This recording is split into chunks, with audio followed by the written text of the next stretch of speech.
아침에 눈을 뜰 때 개운함보다는 묵직한 피로가 먼저 찾아오지 않으신가요? 밥을 먹고 나면 참을 수 없는 졸음이 쏟아지고 머릿속은 안개가 낀 것처럼 멍합니다. 병원에서는 대사증후군이니 주의하라고 하지만 도대체 어디서부터 잘못된 건지 막막하기만 합니다. 오늘 이야기는 바로 당신의 그 지친 몸속 깊은 곳, 세포 이야기입니다. 상상을 한번 해보겠습니다. 당신이 최고급 스포츠카를 가지고 있습니다. 그런데 이 차에 휘발유 대신 식용유나 설강물을 넣는다면 어떻게 될까요?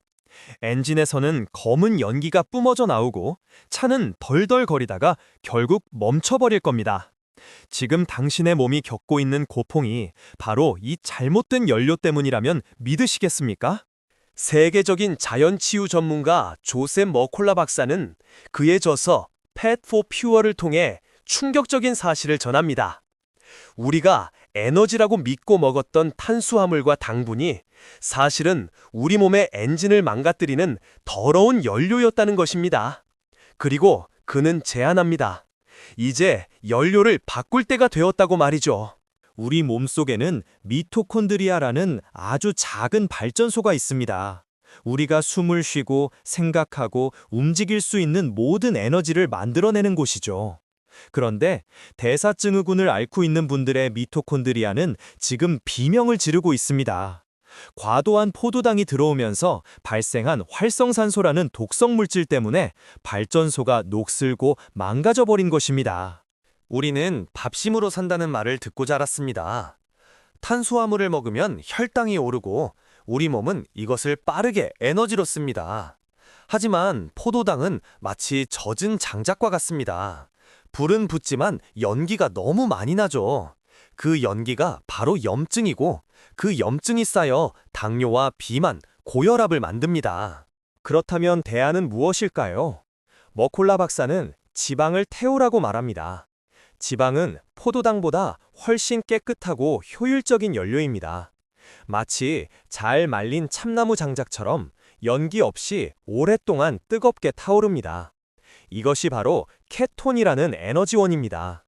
여기서 잠깐 의문이 드실 겁니다. 지방을 먹으면 살이 찌고 혈관이 막히는 것 아니냐고요?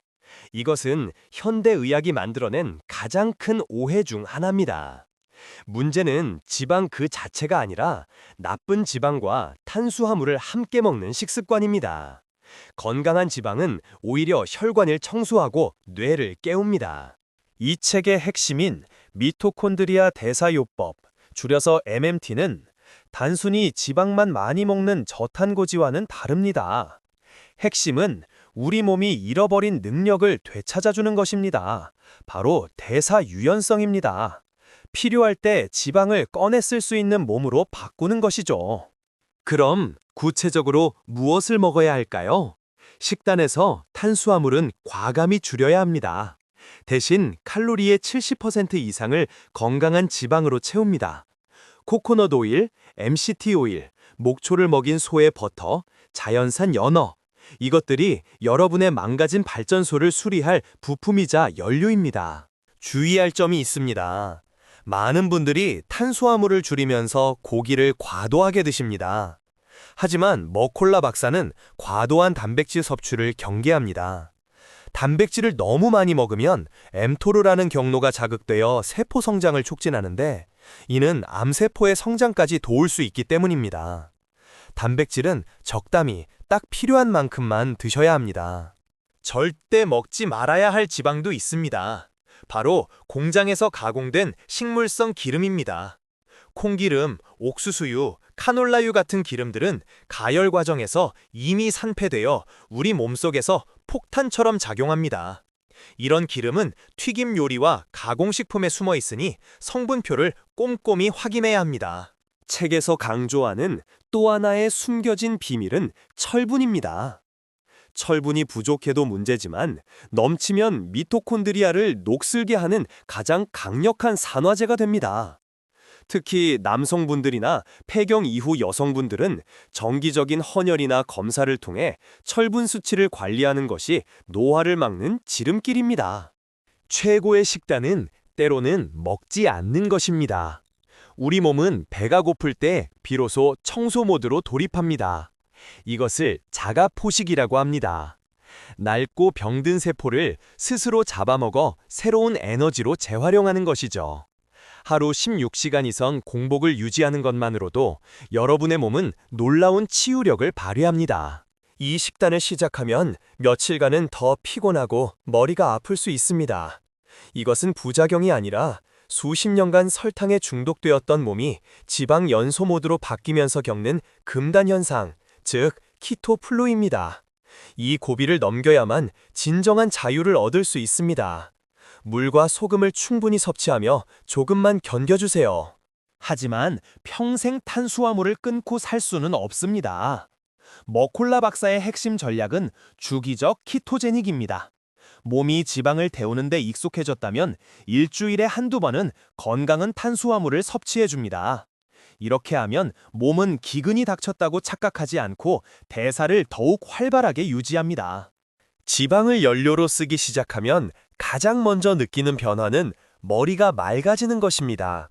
뇌는 포도당보다 케톤을 더 좋아합니다.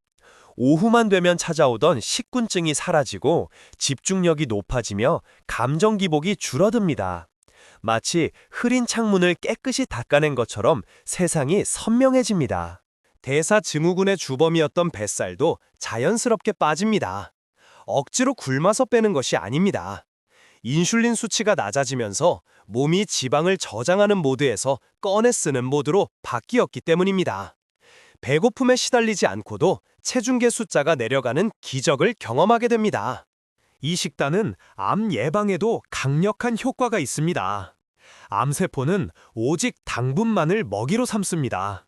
지방을 태우는 케톤계는 암세포가 사용할 수 없는 연료입니다. 즉, 우리가 지방을 주 연료로 사용하면 정상세포는 건강해지고 암세포는 굶어 죽게 되는 것입니다. 완벽하지 않아도 괜찮습니다. 가장 쉬운 것부터 시작해보세요. 잠들기 3시간 전에는 아무것도 먹지 않는 것. 이것 하나만 지켜도 미토콘드리아는 휴식할 시간을 얻습니다. 야식은 당신의 발전소를 밤새 혹사시키는 가장 나쁜 습관입니다. 식단만큼 중요한 것이 환경입니다. 머콜라 박사는 햇빛을 쬐고 맨발로 땅을 밟는 것이 미토콘드리아 건강에 필수적이라고 말합니다. 자연의 에너지는 우리 몸의 생체 리듬을 되돌리고 염증을 줄여줍니다. 이번 주말에는 가까운 공원이라도 나가보시는 건 어떨까요? 많은 대사증후군 환자들이 이 방법을 통해 약을 줄이고 활력을 되찾았습니다. 피검사 수치가 정상으로 돌아오고 무엇보다 내 몸을 내가 통제할 수 있다는 자신감을 얻었습니다. 당신의 몸도 회복될 준비가 되어 있습니다. 필요한 것은 올바른 연료뿐입니다. 오늘 소개해드린 내용은 건강 정보를 전달하기 위함이며 개인의 체질과 질환에 따라 적용 방법이 다를 수 있습니다. 특히 당뇨약이나 혈압약을 드시고 계신 분들은 식단 변화 시 저혈당이나 저혈압이 올 수 있으므로 반드시 주치의와 상의하시고 진행하시길 바랍니다. 이제 선택은 당신에게 달렸습니다. 달콤하지만 독이 되는 연료를 계속 넣으시겠습니까? 아니면 깨끗하고 강력한 지방 연료로 당신의 삶을 다시 뛰게 하시겠습니까? 당신의 세포는 지금 이 순간에도 더 나은 연료를 기다리고 있습니다. 내 몸을 살리는 지방의 힘. 오늘부터 식용유를 버리고 좋은 버터 하나를 사는 것부터 시작해보세요. 내용이 도움이 되셨다면 구독과 좋아요 부탁드립니다. 건강한 지방과 함께 더 활기찬 내일을 맞이하시길 바랍니다.